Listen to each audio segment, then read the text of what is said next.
in Las Vegas. Alex Leatherwood, gone. Damon Arnett, gone. Henry Ruggs III, gone. They got Farrell. They drafted him 4th overall. They probably shouldn't have. Josh Jacobs. They really don't draft well, right, Connor? Is that what it is? They just don't have a feel for it. Michael, I think that's putting it as kind as you could put it, calling it not well. They've been as bad as we've ever seen. I mean, I've been covering the draft now for about almost 8 years at Bleacher Report, and it's just when you miss this volume of first-round draft picks, you don't stand a chance. And I always said it always felt like the Raiders were drafting off an entirely different board from the rest of the league. And you better be right if you're doing that. That's the issue. Right. And they haven't been right. And it all started with Khalil Farrell after they traded Khalil Mack. When you trade a player in his prime like Khalil Mack, you better be right. Khalil Mack had 30 sacks in those 3 following seasons. Khalil Farrell got to 8. And then it kind of spiraled somehow even worse from there.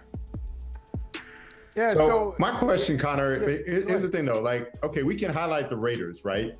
But how can so many teams be so bad at this, especially people who this is their sole function is to evaluate college talent for the draft? I mean, Lamar Jackson, he doesn't fall as far as he did in the draft, a future MVP available that late without multiple teams failing in their evaluation. So how can so many teams be so bad at this?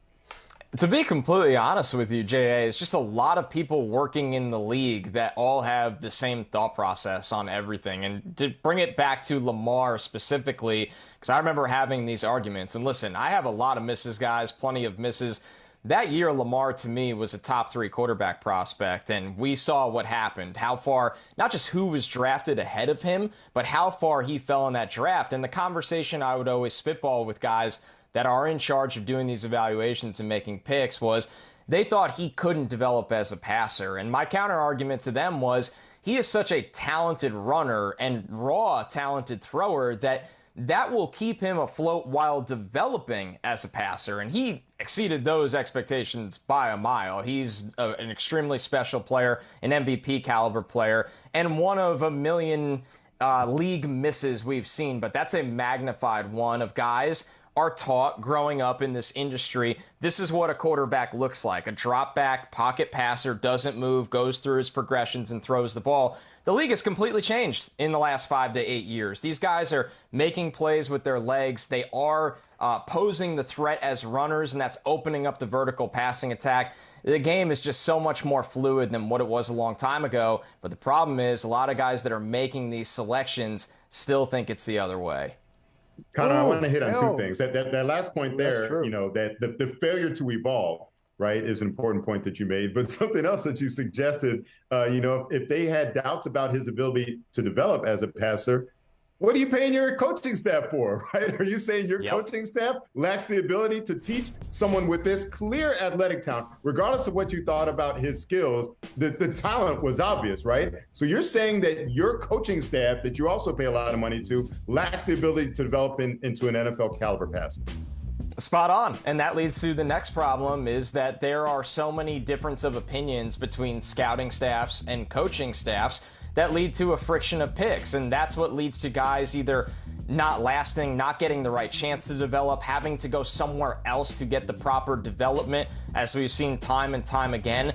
It's crazy that a league where winning should be prioritized over everything seems so obvious, but somehow politics are more prevalent in scouting between scouting staffs, coaches, owner division as well getting involved, that it ruins basically a lot of the process and leads to these disasters that we see year after year.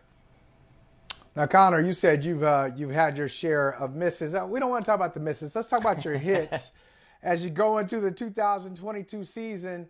When you look at some of these teams that are positioned to compete for a Super Bowl, who do you look at? Who are some of those players you look at and say, I try to tell people, they didn't want to listen to me. This guy is ready. He's ready to do his thing. Like, is there a player like that, or is there a team that has one of those players that you saw while they were still in college?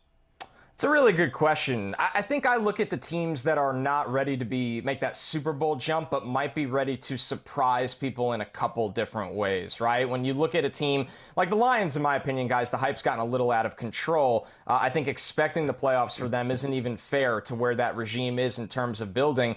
But they've done a lot of really, really good things over the years, even before this regime took over. They shored up their offensive line by getting a guy like Frank Ragnow, who's one of the best interior players in the entire league. You take Penei Sewell, who has really, really grew the second half of last year. And then you look at the draft picks beyond that, whether it's what they've done for their interior defensive line, getting a Monroe St. Brown at wide receiver, and he blew away expectations being a day 3 selection and looking like one of the better players for those classes. So when you look at it like that, it's always the teams that might be in year 2 of a rebuild that are coming off of really that dumpster diving stretch of, man, it just feels like they're always picking in the top 5, and they're ready to make that leap out of that. We saw it with the Bengals. Obviously, everybody loved Joe Burrow. A lot of people loved Jamar Chase. But even for what Jamar Chase is, it feels like he was still undervalued. The guy went at 5th overall, and he looks like he's going to honestly be a top 2 wide receiver for the next 10 years in football. So the biggest question everybody has is who's going to be the Bengals, and that might be a little exaggerated because they went to the Super Bowl, but plenty of teams have started to get going in the right direction, and the Lions are at the forefront of that.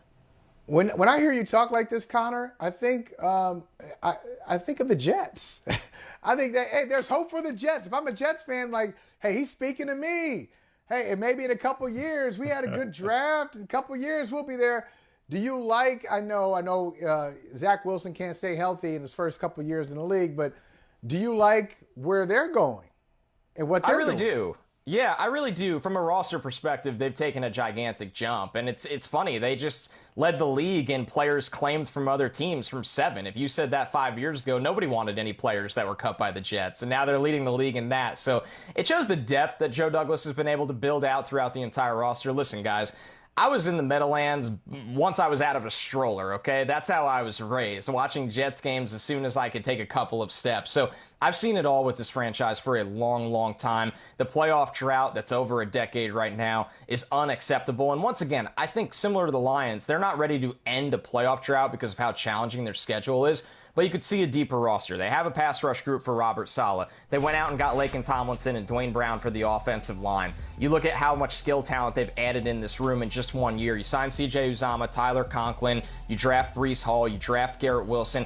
The Jets' problem was they were always 1 or 2 injuries away from barely being an NFL roster. Now they're a little deeper than that. They have viable backups that can compete, that aren't guys brought up from whatever league is starting up at the time, from the XFL to the AAF. And that alone is a big stride for Joe Douglas, who had a lot of work to do when he got here. And I think you're going to see some of that pay off this season. Connor, so you just gave us a team on the rise to watch out for, the team of your childhood. And I apologize. I want to go back and mend some of those childhood memories for you.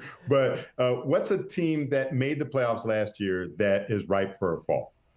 How about the number 1 seed, Tennessee Titans? Listen, it's scary right now for me. The hits they've taken at wide receiver, from trading A.J. Brown to now it didn't work out with Julio Jones because of health. I get that. Robert Woods is a really nice player in this league, coming off the ACL injury. I think overall he will be fine. Treylon Burks, their first-round pick that was supposed to be the clear-cut A.J. Brown replacement, has been on a roller coaster going all the way back to OTAs. I think the line has quietly aged over the years. At what point do things start to slow down for Derrick Henry? You never want to doubt the king, right? But the blocking needs to be there to get him rolling down the tracks at the second level of the field. Ryan Tannehill just hasn't gotten it done in big games. The defense has a lot of young stars up front and even on the back end. And Mike Vrabel is a guy that can consistently win Coach of the Year. But forget being the number 1 seed, guys. I don't think they're the best team in their division. I think the Colts have started to lap them a little bit. I think the Titans, of course, Derrick Henry's health and the wide receiver health has a big impact on this. But they're ready for huge regression that might go from number 1 seed to, honestly, missing the playoffs. It's crazy when you said number 1 seed, it didn't register with me because they were such an uninspiring, unimposing number 1 seed last year. You think of the AFC, I think you start with the Kansas City Chiefs when you're thinking about the powerhouse teams. And listen, you like this one you like this on the way out, Connor. I know Adonde has baseball fever. Let's get a little baseball in just for a second. A little baseball. I don't know who Adonde. The Mets. I don't know who Adonde's hot on. I know you're hot on the Mets. Do you think the Mets, I know you don't want to curse your team, that's your team, but if you look at them, do you think they are well positioned to win the whole thing? Do you think they have everything it takes to win it? They're talented enough, and the key argument is, and say hot on the Mets, I sweat through every single game. That's being a Mets fan for you. It is every single game seems to be a thriller with them. But there's no denying they're built for the postseason because as long as they stay healthy, it's Jacob deGrom and Max Scherzer that every team gets to see back-to-back. And that's what wins World Series, is your frontline pitching. And then some of their back-end starters go to a bullpen that's been very shaky, but can beef it up now. Tyler McGill coming back. Carlos Carrasco can move to the bullpen. Chris Bassett's been a really good number 3. We know they have star power in the lineup. Francisco Lindor, Pete Alonso. So they are positioned to do it, but I am a cautiously optimistic, very skeptical Mets fan at all time, so I'm not guaranteeing anything on this show. They took that L to my Dodgers last night, though. Yeah. I agree with you. I mean, they're a potent team. Looking forward to the playoffs for sure. I would love to see that. I'd love to see Dodgers and Mets, LCS. I'd love to see it. Give it to me. I want to see like that kind of firepower, but it's not going to happen. Because the Dodgers won't win, nor will the Mets. It's going to be the Cardinals. I said it yesterday. Watch out for the Cardinals. They're scorching hot right now. One of those things. Watch out. Connor Rogers, appreciate you, man. Good to see you again. It's football season. We'll be talking to you a lot more. You guys are awesome. Thanks so much for having me. Thanks, Connor. Great job, Connor. Hey, thanks for watching Brother from Another on YouTube. Make sure you hit subscribe before you leave and be sure to watch us 3 to 5 p.m. Eastern Time on Peacock. Appreciate you.